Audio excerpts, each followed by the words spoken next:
Hello friends, welcome back to the online classes. We have finished chapter 5, 6, 5. Okay, lesson 5, we have finished the 100 dresses, part 1. And I believe that you have completed the question answers also. Today, I am going to take the new lesson, lesson number 6, the 100 dresses, part 2. Now, in the previous chapter, in the first part of the 100 dresses, we saw that how Wanda was, made fun of her by Peggy and Maddie and other girls. Peggy and Maddie used to wait for her to come to school or while going time so that they could make fun of her. The usual question that they asked to Wanda was how many dresses she had in her closet. And she also, without any fear, used to reply that she has got 100 dresses in her closet. Even when Peggy used to ask, do you have velvet? She said, yes, I have got velvet also. They could not believe this because the reason is this, that Wanda always wore one color dress, that is blue color, and that also not so tidy, not ironed, even though it was not dirty, but still it was not ironed, and one blue color which was almost a little faded away. So that's the reason that Peggy and Maddie or other girls won't believe that she has got 100 dresses. So this went on, making fun of her. Even sometimes they made fun of her name because her name was Wanda Petronsky. So Petronsky was a name which they were unfamiliar, which they were not able to pronounce. So they made fun of her. What type of name is this? And you people also in the school, some students whose names are little out of the way, you people make fun of that person and irritate that person.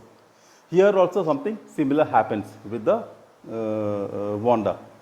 Now she was not coming. If you have gone through the chapter, the last chapter, first part of the 100 dresses, you might have seen that in the beginning itself we see that she is absent from the school. Okay, she is absent regularly and she is not coming. Second thing, whenever she comes, people make fun of her. She is always sitting at the back bench. Okay, she is never in front. She is very close to herself, doesn't talk to anybody. That's the reason that she does not have any friend. Whereas Peggy, who is the topper of the class, to whom everybody loves, everybody wants to talk to her, everybody wants to make friendship, even the teachers like her very much. And Peggy and Maddie, both used to sit in front of the class, in the front benches. Okay. Even though Peggy never wanted to hurt anybody, or she cannot see anybody taking ragging or something like that. She just took everything as a fun. She never saw the consequences behind what is happening behind. Whereas Maddie, she was knowing that Peggy is not doing good, and she wanted to stop her, but she never had that courage to speak to her or to say something to her. Now there was a competition, a drawing competition in the school, and the teacher had given drawings, especially for the boys it was a motorboat to be drawn, and for the girls it was the dresses. So the competition was there, and they were both were eagerly waiting, and Maddie already decided, or you can say Maddie knew, and other girls, other students knew that who is going to win this medal, because Peggy was a brilliant student and they thought that her drawing also may be good one, so she would draw the drawing properly. The drawing competition was over and they were waiting for the result. Miss Mason came to their class and she announced the result. From the boys' part, it was Jack who won this drawing competition, and his drawing was put in the room number 12, where other drawings were also kept there. Then she said that among the girls, okay, among the girls. The drawing was good. And before this result, the result day when this Peggy, Mary and other class students came to the class, this was surprise shock to see a lot of drawing pasted on the wall of the classroom wall, on the windows, doors and everywhere. 100 of them. So they were thinking that whose drawings are these, and sometimes they searched their own drawing, but they could not find, but they all were different and unique. So Miss Mason said that every girl drew either one or two drawings, right? Whereas Wanda, she draw 100 dresses which they could see in the classroom, and she is the winner. Now Peggy and Mary were surprised, shocked that how she could do this, or she has got really the 100 dresses. So here the story ends. Now let us see the chapter. While the class was circling the room, the monitor from the principal's office brought Miss Mason a note. Miss Mason read it several times and studied it thoughtfully for a while. Then she clapped her hands. Attention, class. Everyone back to their seat. When the shuffling of feet had stopped and the room was still and quiet, Miss Mason said, I have a letter from Wanda's father that I want to read to you. Now, when the class was going around to see these drawings and all, suddenly the monitor came from the principal's room, maybe the peon. Okay, so the peon came from the principal's office and gave a note to Miss Mason. Miss Mason, saw the this one note very much, and then she clapped loudly so that the children may listen to her. And she said, all of you, settle down, go back to your seats. I have got something to tell you. So they all went around, they all came and sat to the room.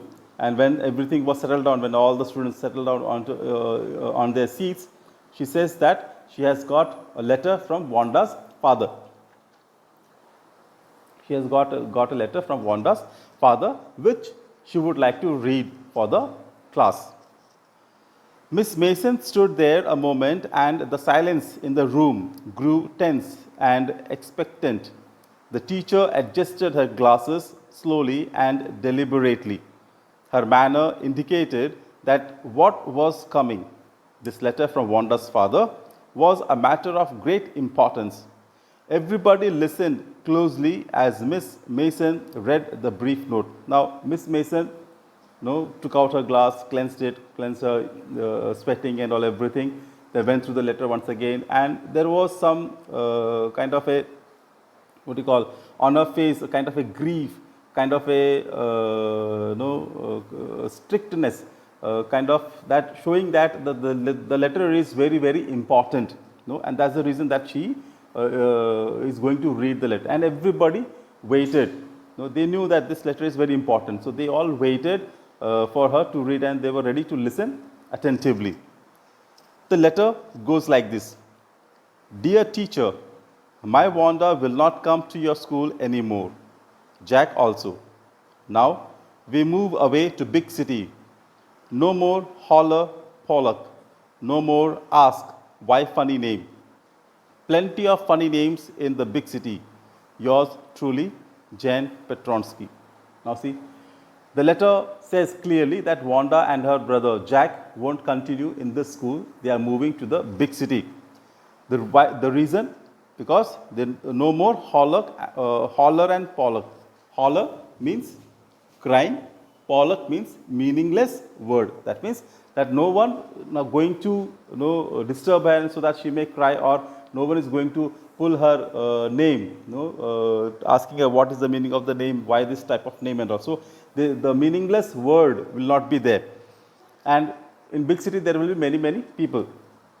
Now when this letter was read, everybody were pin drop silence that Wanda won this drawing competition, she is not here. A deep silence met the reading of this letter. Miss Mason took off her glasses, blew on them and wiped them on her soft white handkerchief. Then she put them on again and looked at the class. When she spoke, her voice was very low. Now, she again took out her glass, wiped it with her handkerchief, and she looked at the class and spoke very, very slowly. She was just going to give them little advice and try to make them understand what they have done. I am sure that none of the boys and girls in room 13 would purposely and deliberately hurt anyone's feelings because his or her name happened to be a long, unfamiliar one. I prefer to think that what was said in thoughtlessness. I know that all of you feel the way I do, that this is a very unfortunate thing to have happened. Unfortunate and sad, both. And I want you all to think about it. Now, Miss Mason straight away begins and says that first of all, that she believes that none of the boys and girls of her class, that is room number 13, have done such kind of thing. And if such kind of thing purposefully, and if it has happened also, it might have happened just out of thought, just for the fun sake, not deliberately. But if has done, but whatever they have done, whether it is kind of a game type or in a fun way, whatever way they might have taken it, but it has harmed the person. The result is in front of them that Wanda and Jack, both of them, are leaving the school. So she says that it's not good sign. It's a very, very what you call unfortunate and sad. That the girl was disturbed, and because of that, she is leaving the school. And she gave them a question, that is to think about it, that what they had done is right or wrong. Something similar happens with you people also. In your school, in your class, sometimes you make fun of somebody particularly so badly that the person is hurt, and sometimes if it is between the boys, they have a fight in the campus or outside the school campus. They fight, they do something wrong to each other. Among the girls also, what you call useless speeches rumors are spread everywhere. So it is not good. It is not a healthy friendship. We should, even if you make a fun in such a way that the other person should not get hurt. And if the other person comes and tells you that please don't call me like this or don't make fun of me, then you should stop. But what we do, we go more and more roughly, rigorously, right? So we should not do this kind of thing, because we know the result, that either the child will go away from the school or something else can happen bad. Page number 74. Take out page number 74. The first period was a study period. Maddie tried to prepare her lessons, but she could not put her mind on her work. She had a very sick feeling in the bottom of her stomach. True, she had not enjoyed listening to Peggy ask Wanda how many dresses she had in her closet, but she had said nothing. She had stood by silently, and that was just as bad as what Peggy had done. Worse, she was a coward. At least Peggy hadn't considered they were being mean, but she, Maddie, had thought they were doing wrong. She could put herself in Wanda's shoes. Now, what happened? Since the first period was study hour, we also used to have the study hour, zero period we used to call it.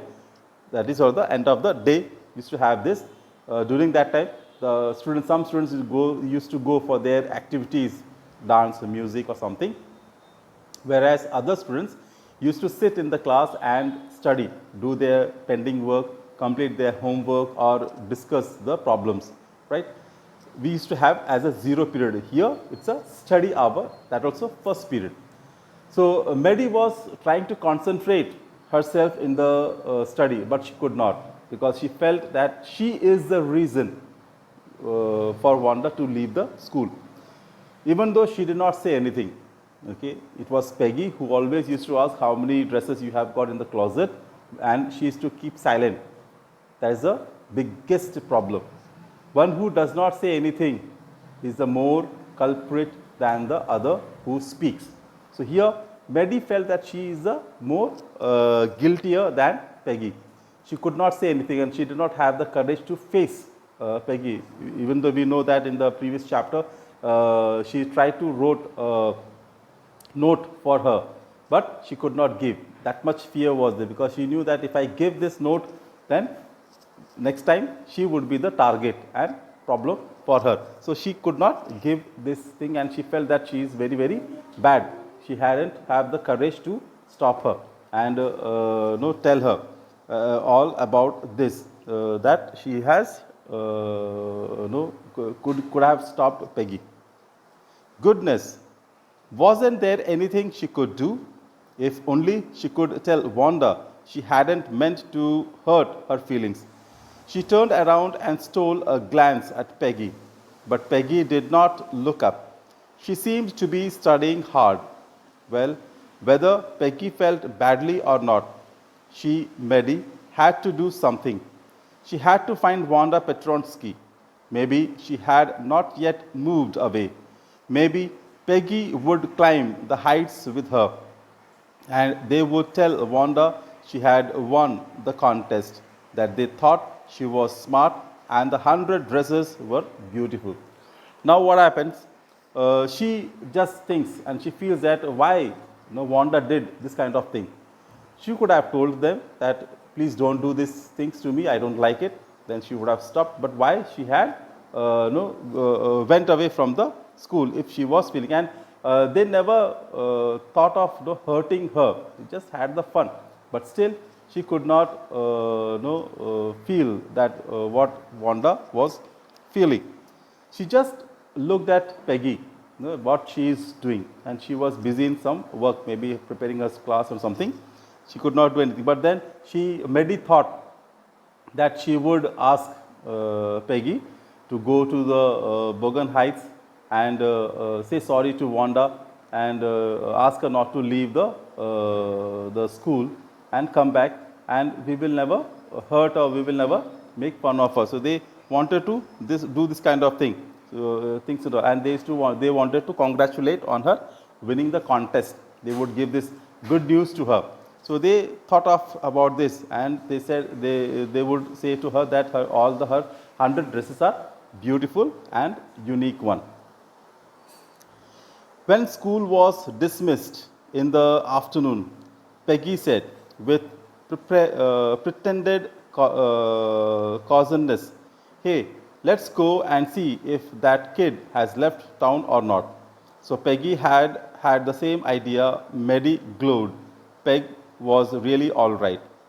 The two girls hurried out of the building up the street toward Bogains Heights, the part of the town that wore such a forbidding air on this kind of a November afternoon, drizzly, damp and dismal. So when the school was over in the afternoon and they came out of the school, Peggy surprised Maddie, because Maddie throughout the class time she was thinking that she will talk to Peggy and she will take her to the Bogan Heights. Here just the reverse happened. Peggy said to Maddie, "Come on, let us go to Bogan Heights and see whether she is gone or not. If she is not gone, we will ask sorry for her." Maddie was surprised and she said, "Of course, come on, let us go fast." And they both walked towards Bogan Heights. When they reached to that bottom of the hill, it was drizzly, rainy season. It was drizzling a little bit. So the whole road was wet. The grass were wet, and it was sticking to their shoes. "Well, at least," said Peggy gruffly, "I never did call her a foreigner or make fun of her name. I never thought she had the sense to know we were making fun of her anyway. I thought she was too dumb, and gee, look how she can draw." So Peggy, gruffly means roughly, says that she never called her as a foreigner, or never thought that she is a foreigner, or never called her by that name, that you are a foreigner, and she never meant to make her hurt with the fun. Second thing, she said that I never thought that she's so close, so shy, that even if we make fun of her, she will take it seriously. No, she never thought that. Then what type of girl she is? That was the imagination of Peggy, that if you cannot take the simple funny jokes also on you. So she was thinking that why she did this kind of thing. Third thing, she thought that she is really an outstanding girl. How wonderfully she draw the dresses. How it possible? No, she was thinking, imagining that how is it possible that she could draw such wonderful 100 dresses. Maddie could say nothing. All she hoped was that they would find Wanda. She wanted to tell her that they were sorry they had picked on her and how wonderful the whole school thought she was, and please not to move away and everybody would be nice. She and Peggy would fight anybody who was not nice. The two girls hurried on. They hoped to get to the top of the hill before dark. Now, Maggie could not say anything. As Peggy was saying all these things, Maggie did not say anything. She just hoped that when they reach Bogan Heights, they find Wanda and ask her sorry and all those things, and say that now onwards they will not say anything to her or make fun of her or call her names, anything else. And in spite, if anybody says something to her, they will fight for her. No? That type of thing she says, all these things she is imagining when they see the things. So she just says to Peggy, come on, let us go fast before it is dark. Before the dark, we should reach to the Peggy's home. Sorry, Wanda's home. I think that's where the Petronskis live, said Maddie, pointing to a little white house. Wisps of old grass stuck up here and there along the pathway, like thin kittens. The, the house and its sparse little yard looked shabby but clean. It reminded Maddie of Wanda's one dress, her faded blue cotton dress, shabby but clean.